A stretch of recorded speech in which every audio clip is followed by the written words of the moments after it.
Bonjour à tous et bienvenue dans cette nouvelle vidéo de la chaîne Prod du Volant. Aujourd'hui, on se trouve au Castellet et plus précisément au circuit Paul Ricard pour une journée Track Days. Pour ceux qui ne le sauraient pas, une journée Track Days, c'est simplement une journée organisée soit par une écurie, une marque ou un garage qui invite des participants ou ses clients pour tourner autour du circuit toute la journée avec leur véhicule. Alors on est ici, c'est grâce donc au garage Braze Motorsport. On remercie également le circuit Paul Ricard qui nous a mis à disposition des accréditations presse. Elles vont nous permettre de vous faire vivre au plus près cette journée entre passionnés. Il y aura de la vitesse, des sensations fortes. Alors on espère vous faire vivre ça au mieux. J'espère que vous allez aimer cette vidéo. Je vais vous demander s'il vous plaît de vous abonner et d'aimer cette vidéo à la fin de la vidéo, bien sûr, si elle vous plaît. Ça nous permet de nous soutenir et de peut-être organiser d'autres projets qui ressemblent à celui-là. Alors, assez parlé, on vous amène avec nous.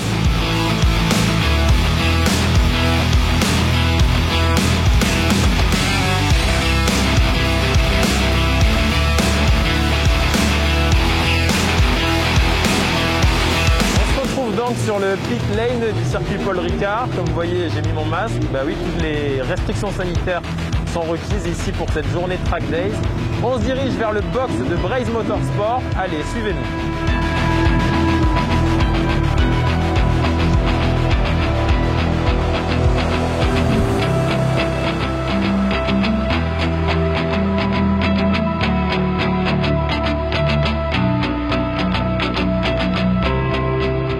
Alors donc on a rejoint Maxime qui est le gérant donc de Braze Motorsport. Salut. Bonjour.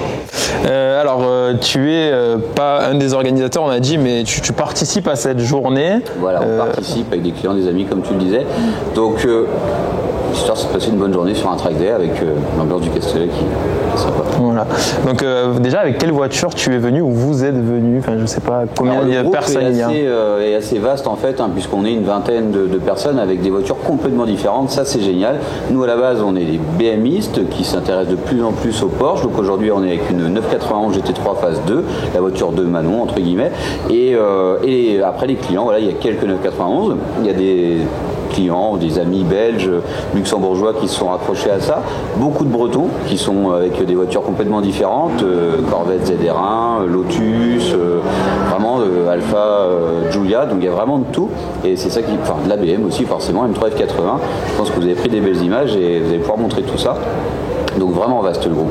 Donc bon, ton garage est quand même spécialisé dans la préparation, la performance. J'imagine que tu as pu du coup un peu orienter peut-être tes clients et tes amis afin qu'ils arrivent avec la meilleure optimisation, la meilleure configuration sur leur véhicule. Voilà, on essaie en tout cas de les guider au mieux par rapport aux exigences et aussi à l'utilisation. Parce qu'il y a des clients qui vont faire beaucoup d'heures de roulage dans la journée, d'autres moins, certains qui font un petit peu de route, certains font un petit peu de route avec leur voiture, d'autres pas du tout. Donc on essaie comme ça de conseiller le client, d'adapter la préparation de sa voiture à son utilisation. Et voilà, le garage c'est ça, et l'entretien entre guillemets aussi.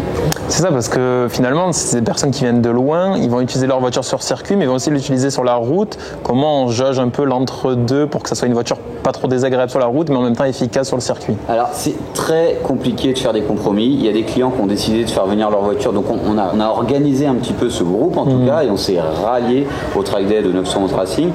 On a mis à disposition la location d'un camion pour pouvoir faire déplacer les voitures pour plusieurs raisons. Ceux qui ne voulaient pas leur mettre trop de kilomètres, puisque c'est 1000 km aller, 1000 km retour pour les gens qui sont dans notre région.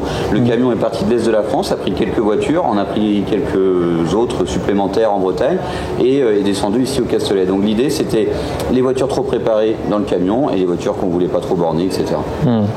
Et au niveau des voitures, comment ça se passe, au niveau des trains, des consommables, on va dire, des pneus, des plaquettes de frein, comment on gère ça en fait quand on fait une journée track days? Donc voilà, si pour revenir à ta question initiale, c'était comment on gère un track day.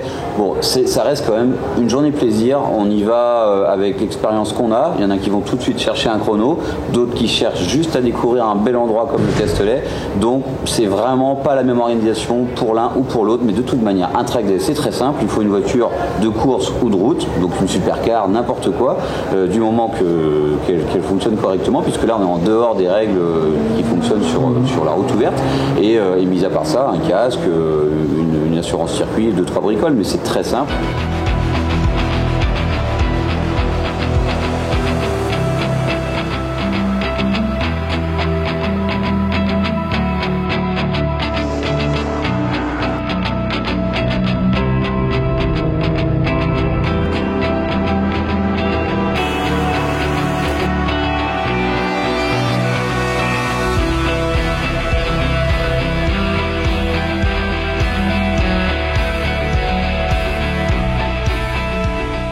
La piste était un peu mouillée quand on a démarré, et puis ça commence à sécher.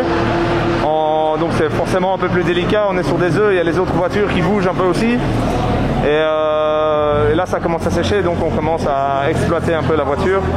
Mais ouais, c'est super sympa dans ces conditions-là, parce qu'on apprend à avoir une conduite plus fluide, plus cool. C'est le kiff. C'est une piste que tu connais déjà ou... Non, c'est la première fois au Castellet. Donc j'ai plutôt l'habitude de rouler à Spa ou au Nürburgring.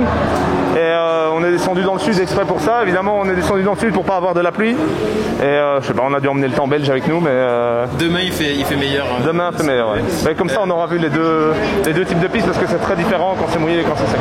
Le GT4, c'est une voiture assez bien taillée pour la piste. Est-ce que pour cette piste, elle est bien? Ouais, alors moi, j'aime beaucoup la voiture sur cette piste. Forcément, moi, j'ai la version boîte manuelle, donc c'est pas ce qu'il y a de plus efficace dans l'absolu. Mais au final, on vient ici pour se faire plaisir. Et avec la boîte manuelle, on se fait plaisir. Je serai certainement quelques secondes plus rapide avec une PDK, mais bon, je suis pas non plus un grand pilote, donc le but c'est de se faire plaisir. Je vois qu'il y a des autocollants d'un préparateur assez connu sur la voiture, notamment Shiftech. Ouais, voilà. Le masque aussi. Est-ce qu'elle est d'origine? Qu'est-ce qu'il y a là-dessus? Alors, c'est le véhicule de démonstration de Shiftech Luxembourg en fait. Donc on a montré notre savoir-faire sur ce véhicule. Alors ici il y a différents ajustements au niveau de la suspension, au niveau du train roulant, aussi au niveau de l'échappement, parce que c'est le défaut de ce nouveau GT4, c'est que la sonorité est un peu décevante. Donc là on réussit à avoir quelque chose d'assez sympa avec le petit look de l'échappement Akrapovic. Et alors au niveau moteur, donc on a fait une gestion moteur pour aller chercher une vingtaine de choses. C'est la concurrence. Ouais, il y a le GT3 de Maxime là, qui a été démarré. Bon, en tout cas, merci pour tes réponses et bonne fin de journée à toi. Bonne journée à vous.